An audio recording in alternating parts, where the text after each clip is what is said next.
Hi guys, this is Aaron Ntende. This is Aaron Ntende. So somebody's dog is barking at a car. So guys, bear with that. But what I wanna tell you guys today, this is a follow up or a continuation. This is a continuation on a previous video which I did about the differences. When you come to US, you are gonna find a lot of differences, a lot of things which are different from your home country. Like from my home country, there's a lot of things which are so different. So, and these are the things which are going to wow you. It's gonna be amazing. It's gonna be new to you. It's gonna be a different. It's gonna give you a difference in your life when you come to America.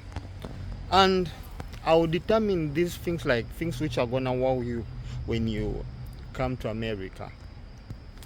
First of all, there is no power shortage, like power going for an hour, for 2 minutes, no power shortage. I will not elaborate on that. Definitely, uh, in Africa we have power shortages, but here in America there's no power shortage. That one, never expect power to go. So the other thing is car carriage. Here in America, people give car, like people donate, people give, like he will give you his old car and he will buy a new one for himself, or he'll give you his fourth car when he has 3 cars, or he'll just give you his new car and he's gonna use the old one. If he feels like giving you a car, yes, he or she will give you a car. So the economy here and the culture here, people have to drive to live a life.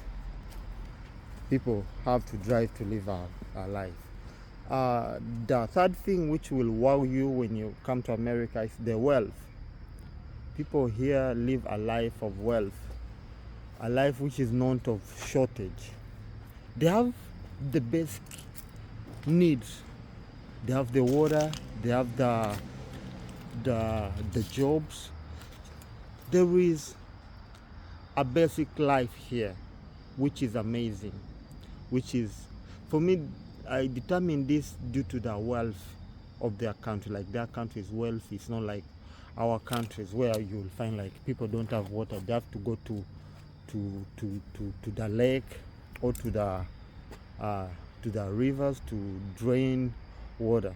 People don't do, some parts of our country, like in Africa, don't have access to water, tap water, even boreholes.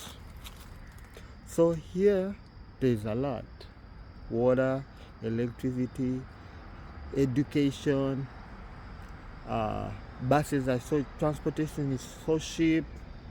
And this leads me to the fourth point: transportation here. The accessibility to places is so easy. There is buses, comfortability, there is trains, comfortability, and cheap. $1, $2. I know when you compare this to Africa, $1 or $2 to be big amount for somebody to travel from some place to another. But still, when you come here, it's something which is affordable. That's why some people, like in busy places like in New York, they don't own car because a car is not necessary, because the accessibility to work is easy. Trains are everywhere. Just underneath your building there is a train. You just wake up, go out and get into the train, and it will take you within minutes. You are at work. So the other thing, the fifth thing is pets. Here there is pets. In our countries back in Africa, there is dogs, cats, wild dogs, wild cats, wild rats. Here there is rats which are pets. There is dogs which are pets. There is cats which are pets. So you cannot just get up and kick somebody's cat or dog. You can get arrested, even go to prison. Here people spend a wealth taking care of dogs, cats, like the way you take care of your kids at home. Some people, even they don't need kids. When they have their pets, their pets can become heir to their wealth. Big mansions here in America is happening. So the other thing is hot summer. I never knew the summer in America is so hot. I thought it was like in Uganda or Kenya or Ghana, where the sunny season is sunny, like you feel it's sunny, you go to the beaches and you enjoy the sun. But here it's damn hot. You need AC in your car, you need AC in your house. You cannot turn on AC and you just live in your house. You have to get AC. For me, I have two AC, the house AC and the portable AC. So that's how far I went to make my apartment cold or livable. So when it comes to food here is different. Here they say there is organic and food which is not organic. But in Africa, our own food is organic. But due to the economy, the way food has changed, even in Africa, there is a lot of food which is not even healthy, and we are really consuming it, like the rice. We don't know where some rice comes from, but we are just consuming. So in America, there is particular places where you will go and buy organic food. You will just know that this is good food. And there is normal supermarkets where you just buy generalized food, either organic or not organic. So food here, we tend to look at organic as the best food. But in Africa, we don't care. We just consume.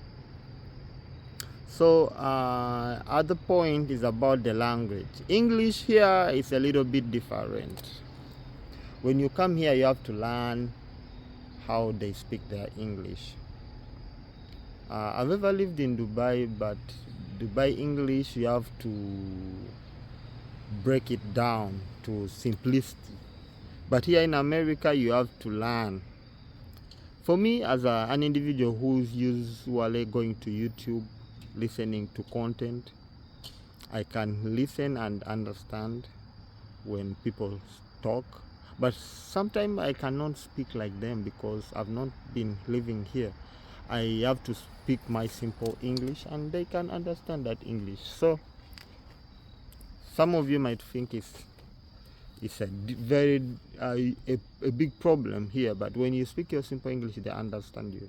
So it's not a big deal, but the English is also so different. The accent, for me, sometimes I go to mobile shops, I try to speak to this guy, but the way he's speaking, I can't understand. But I just bear with the situation. I don't get into him, like I don't get what you're saying, but I just listen and I pick whatever I can pick and go with that. I have more 3 points to talk about. That is the currency. Currency in Africa is so different with this currency in USA. The dollar is so big.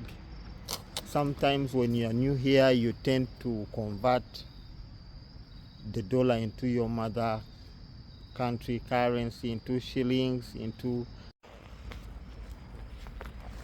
the currency in Africa is so different that it's very low compared to dollar, even currency elsewhere. So when it comes to salary here, you're making a fortune, but when it comes to Ugandan or African salaries, you're making way less money, even money which cannot even pay rent. Some people live for free and make money for food in Africa.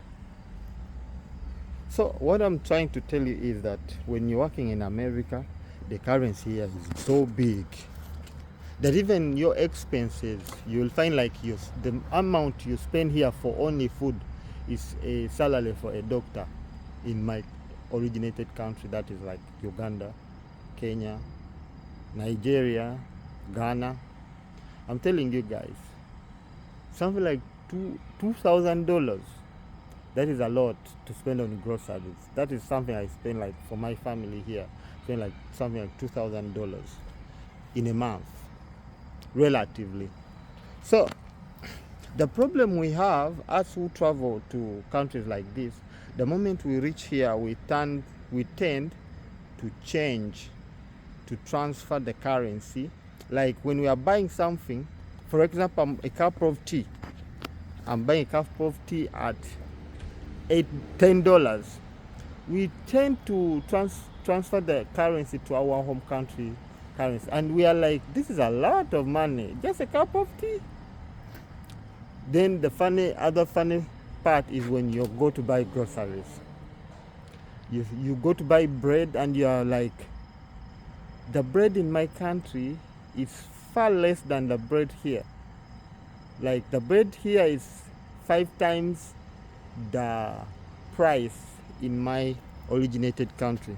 So it's sometimes funny, but as time goes on, you start to reduce your accountability. Like you start changing or transferring the prices here to your mother originated country prices. So we tend to do that. So my other last point is the travel time and distance and the prices of travel from here to our countries. This is something which will wow you. You spend a lot of money just to travel back home. The kind of money which you can send and buy land, you will just use it to travel to and from. $900, that is the less you can travel to, and coming back and another 900. So it's damn expensive. If you get a cheaper flight like in January and you are planning to travel in December, that is a gap distance of time, so you might end up getting a cheaper flight. Like you book in advance, like over a period like 7 months, you have to book now, and in a period of 7 months you're gonna be traveling. That can help you to save some money. But if you're traveling within few months, you're gonna spend a lot of money. And when it comes to time, you're gonna use like 2 days to reach home. You have to go through Europe, go through Asia, just to go home to Africa. You cannot travel direct. Yeah, there is some flights taking us direct, but personally, I tend to prefer to travel through Europe or Asia because those are way good flights and comfortability. So guys, I'll stop here. Thank you for watching my video. I love you guys.